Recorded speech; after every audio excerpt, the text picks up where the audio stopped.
इसरो ने कहा चंद्रयान-3 मिशन के 3 उद्देश्यों में से 2 उद्देश्य पूरे। चंद्रयान-3 के सभी पेलोड ठीक तरीके से कर रहे काम। चंद्रमा के शिव शक्ति पॉइंट पर वैज्ञानिक प्रयोगों का संचालन जारी। नए वीडियो में दिखी प्रज्ञान रोवर की मुड़ने की क्षमता। 2 देशों की सफल यात्रा से वापसी पर दिल्ली में प्रधानमंत्री मोदी का भव्य स्वागत। प्रधानमंत्री के अभिनंदन के लिए एयरपोर्ट पर उमड़े लोग।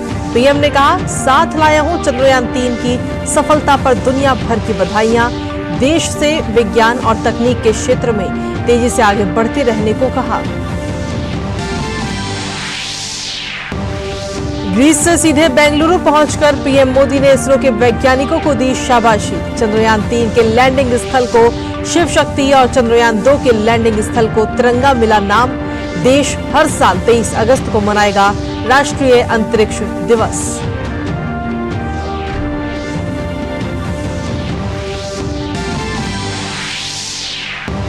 तमिलनाडु के मदुरै में रेल कोच में लगी आग। हादसे में 9 लोगों की मौत, कई अन्य हुए घायल। अवैध रसोई गैस सिलेंडर के प्रयोग से लगी आग।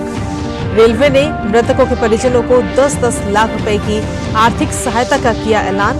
घटना की जांच के भी आदेश। केंद्रीय गृह और सहकारिता मंत्री अमित शाह ने राजस्थान के गंगापुर सिटी में सहकार किसान सम्मेलन को किया संबोधित। अमित शाह ने अशोक गहलोत सरकार पर किए जोरदार हमले।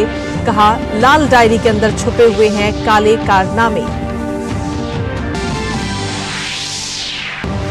विश्व बैडमिंटन चैंपियनशिप में आज भारत के एच.एस. प्रणॉय खेलेंगे पुरुष एकल वर्ग का सेमीफाइनल। थाईलैंड के कुल्लावत विदित सार्न से होगा मुकाबला। प्रणॉय ने क्वार्टर फाइनल में टॉप सीड विक्टर एक्सेल्सन को हराकर पदक किया था पक्का। नमस्कार, स्वागत है आप सभी का। डीडी न्यूज देख रहे हैं आप और मैं हूं आपके साथ कृतिका। देश दिन भर की तमाम खबरों को लेकर हाजिर हूं मैं और इसी के साथ बुलेटिन की शुरुआत करते हैं। चंद्रयान-3 का प्रज्ञान रोवर शिव शक्ति पॉइंट के आसपास चंद्रमा के दक्षिणी ध्रुव के रहस्यों का पता लगाने में मसरूफ है। विक्रम लैंडर से कुछ ही मीटर की दूरी पर ये जानकारियां लगातार जुटा रहा है। इसरो ने इससे संबंधित प्रज्ञान रोवर का एक नया वीडियो भी जारी किया है। इसरो ने वीडियो ट्वीट कर लिखा, दक्षिणी ध्रुव पर चंद्र रहस्यों की खोज में प्रज्ञान रोवर शिव शक्ति पॉइंट के आसपास घूम रहा है।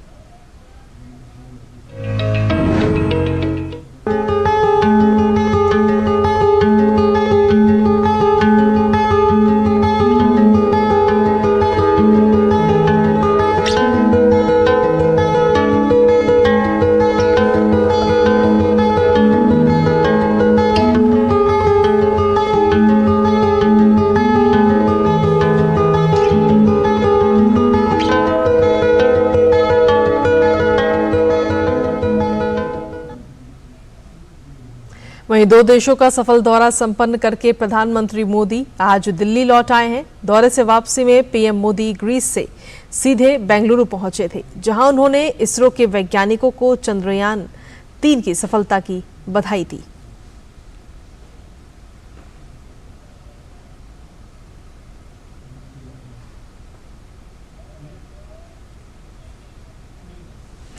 पीएम मोदी का दिल्ली पहुंचने पर भव्य स्वागत किया गया। पीएम के स्वागत के लिए पहुंचने वालों में बीजेपी के राष्ट्रीय अध्यक्ष जेपी नड्डा और दिल्ली भाजपा के सांसद भी शामिल थे। वहीं पीएम का अभिनंदन करने के लिए लोग एयरपोर्ट के बाहर उमड़ पड़े। लोगों ने भारत माता की जय और मोदी मोदी के नारे भी लगाए। प्रधानमंत्री ने लोगों का अभिवादन किया और इस प्रेम के लिए आभार जताया।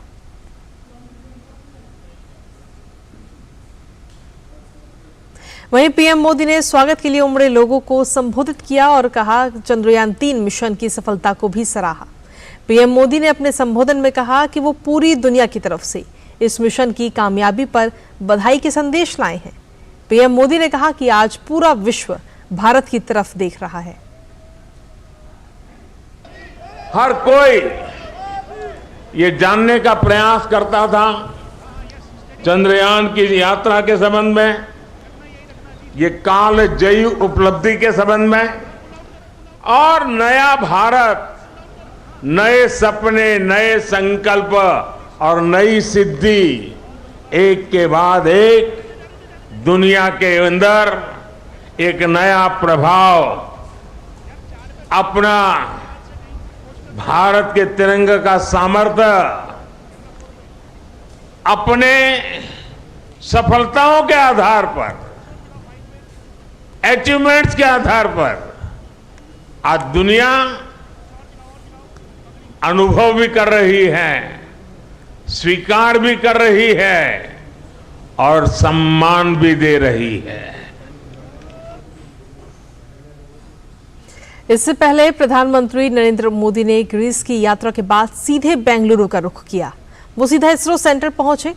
इसरो प्रमुख एस सोमनाथ और इसरो टीम के अन्य वैज्ञानिकों से उन्होंने मुलाकात की और चंद्रमा पर चंद्रयान 3 की सफल लैंडिंग के लिए उन्हें बधाई दी। इस अवसर पर प्रधानमंत्री ने वैज्ञानिकों को संबोधित किया। प्रधानमंत्री ने कहा कि ये पल बहुत बड़ा है। ये कहते हुए प्रधानमंत्री भी भावुक हो गए। बेसब्री मेरी और मुसीबत आपकी। इतनी सवेरे सवेरे आप सभी को और इतना और टाइम, लेकिन बस मन कर रहा था जाऊं आपको नमन करूं। आपको दिक्कत हुई होगी, लेकिन मैं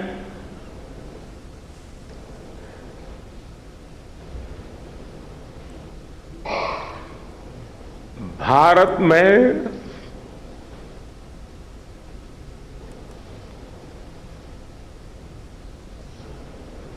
आते ही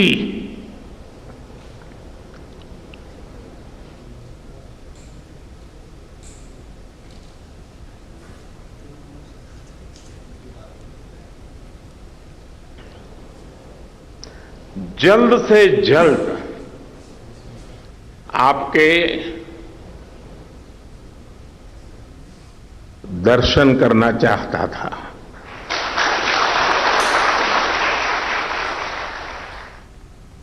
प्रधानमंत्री ने घोषणा की कि जिस जगह विक्रम लैंडर ने टच डाउन किया है उस जगह को शिव शक्ति पॉइंट के नाम से जाना जाएगा। जिस स्थान पर चंद्रयान 3 का मून लैंडर उतरा है, अब उस पॉइंट को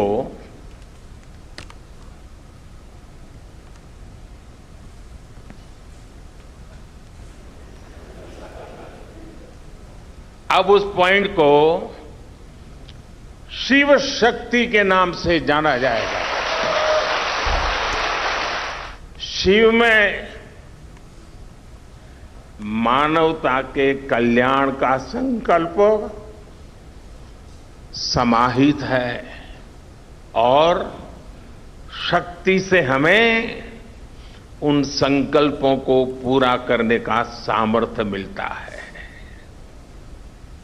चंद्रमा का शिव शक्ति पॉइंट हिमालय से कन्याकुमारी से जुड़े होने का बोध कराता है।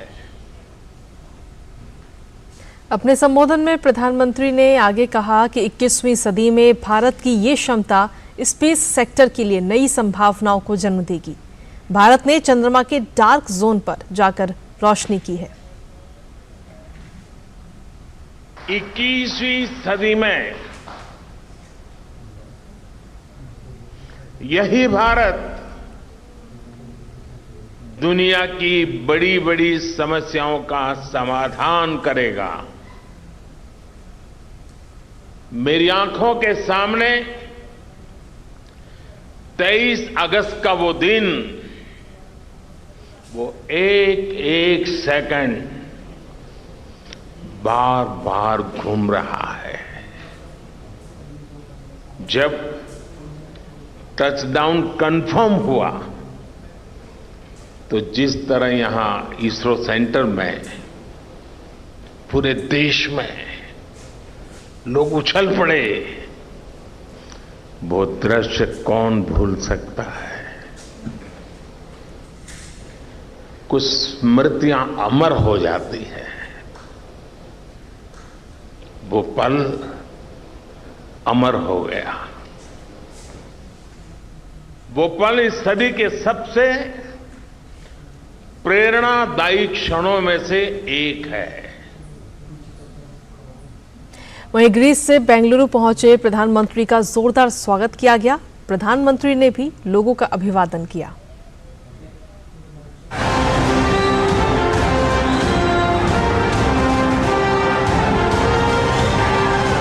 सूर्योदय की बेला हो और बेंगलुरु का ये नजारा हो, देश के वैज्ञानिक देश को जब इतनी बड़ी सौगात देते हैं, तो जो दृश्य मुझे आज बेंगलुरु में दिख रहा है, वही मुझे ग्रीस में भी दिखाई दिया, जोहान्सबर्ग में भी दिखाई दिया।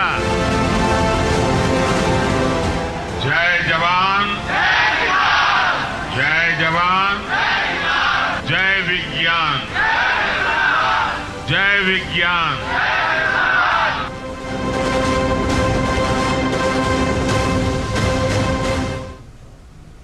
और इसी बीच बुलेटिन में वक्त हो चुका है एक छोटे से ब्रेक का। आप बने रहिए हमारे साथ।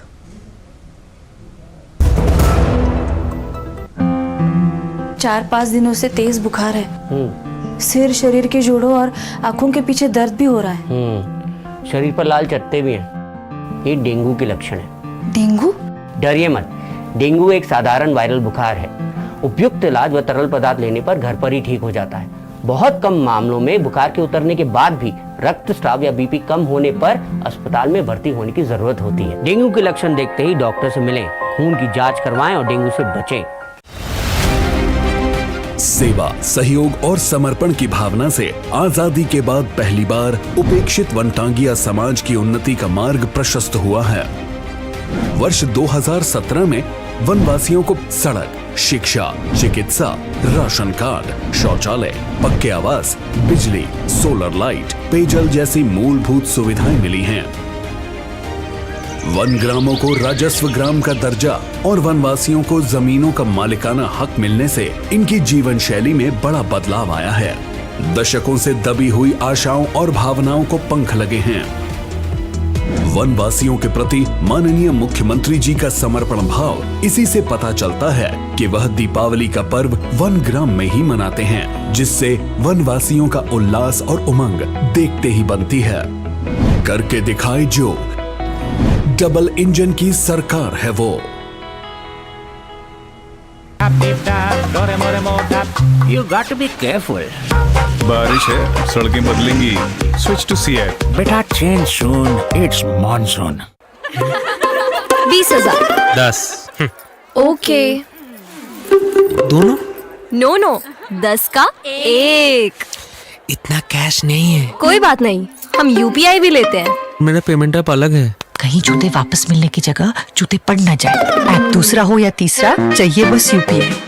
आपका मोबाइल नंबर ही बन सकता है आपका यूपीआई नंबर। और अब किसी भी पेमेंट ऐप से कोई भी पेमेंट ऐप पर यूपीआई चलेगा।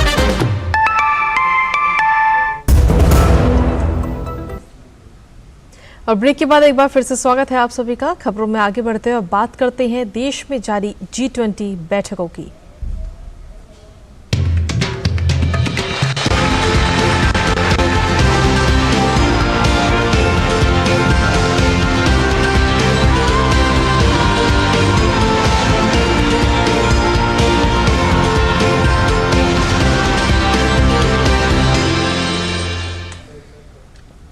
वाराणसी में G20 संस्कृति मंत्रियों की बैठक को प्रधानमंत्री नरेंद्र मोदी ने वीडियो संदेश के जरिए संबोधित किया।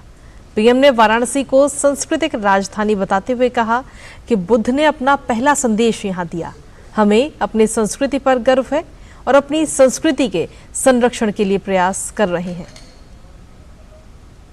We in India are very proud of our eternal and diverse culture.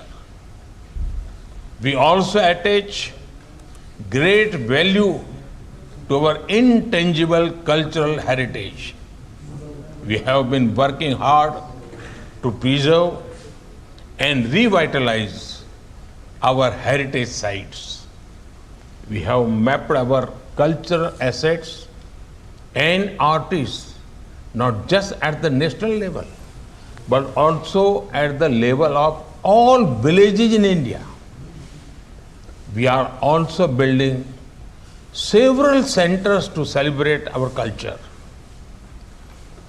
Prime among them are the tribal museums in different parts of the country. These museums will showcase the vibrant culture of India's tribal communities. वहीं केंद्रीय गृह मंत्री अमित शाह ने आज राजस्थान के Gangapur city में इफ्को द्वारा आयोजित सहकारी किसान सम्मेलन में हिस्सा लिया। इस सम्मेलन में हिस्सा लेने के दौरान गृह मंत्री अमित शाह ने कहा कि कांग्रेस की सरकार में किसान बजट 22,000 करोड़ रहता था, पर मोदी सरकार के आते ही ये बजट 6 गुना बढ़कर 1,25,000 करोड़ हो गया है। कांग्रेस की सरकार थी, किसान बजट 22,000 करोड़ था। मोदी जी ने 6 गुना बढ़ाकर 1,25,000 करोड़ करने का काम नरेंद्र मोदी जी ने किया है। किसानों को 7 लाख करोड़ का ऋण दिया था, मोदी जी ने 20 लाख करोड़ तक पहुंचाया। खाद्यान्न उत्पादन 265 मिलियन टन था, अब 323 मिलियन टन तक पहुंचाया। गेहूं की खरीदी 251 लाख मैट्रिक टन थी, उसको बढ़ाकर 433 लाख मैट्रिक टन करी। और पैक्स को, प्राइमरी एग्रीकल्चर सोसाइटी को मजबूत करने के लिए 20 से ज्यादा योजनाएं लाने का काम नरेंद्र मोदी सरकार ने किया है। वहीं केंद्रीय गृह मंत्री ने अशोक गहलोत सरकार पर भी निशाना साधा और निशाना साधते हुए कहा कि राजस्थान के मुख्यमंत्री लाल डायरी से बहुत डरते हैं। उन्होंने पूछा कि आखिर वो लाल डायरी से क्यों डरते हैं और इसके अंदर ऐसा क्या छुपा है। गहलोत साहब लाल डायरी से बहुत डर रहे हैं। क्यों डर रहे हैं भला, जरा बताओ तो राजस्थान वालों। डायरी का आगे का कलर लाल है, अंदर काले कारनामे छिपे हुए, अरबों करोड़ों रुपए का भ्रष्टाचार का कच्चा चिट्टा वो लाल डायरी के अंदर है। राष्ट्रीय बाल अधिकार संरक्षण आयोग NCPCR ने उत्तर प्रदेश के मुजफ्फरनगर में उस स्कूल शिक्षक के खिलाफ कार्रवाई का आदेश दिया है जिसने छात्रों से अपने सहपाठी को थप्पड़ मारने के लिए कहा था। बाल अधिकार निकाय ने वरिष्ठ पुलिस अधीक्षक और जिला मजिस्ट्रेट को नोटिस जारी किया और शिक्षक के खिलाफ कार्रवाई सुनिश्चित करने के लिए कहा। उन दोनों से पृथक पृथक जांच करके रिपोर्ट आहूत की है। हमने पुलिस को निर्देश किया है कि ये प्राथमिक रूप से धारा 75 किशोर न्याय अधिनियम का उल्लंघन है। मामले को इन्वेस्टिगेट करें और हमको बताएं। और खबरों का सिलसिला डीडी न्यूज पर यूं ही लगातार जारी है। वक्त एक छोटे से ब्रेक का है, आप देखते रहिए डीडी न्यूज।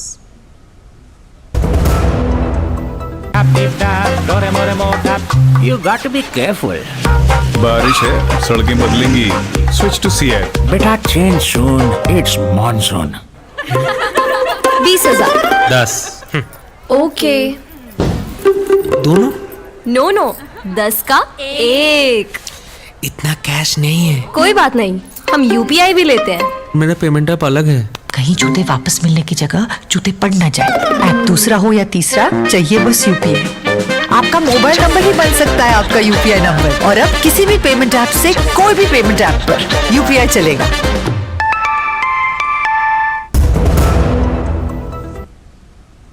और ब्रेक के बाद एक बार फिर से स्वागत है आप सभी का। खबरों में आगे बढ़ते हैं।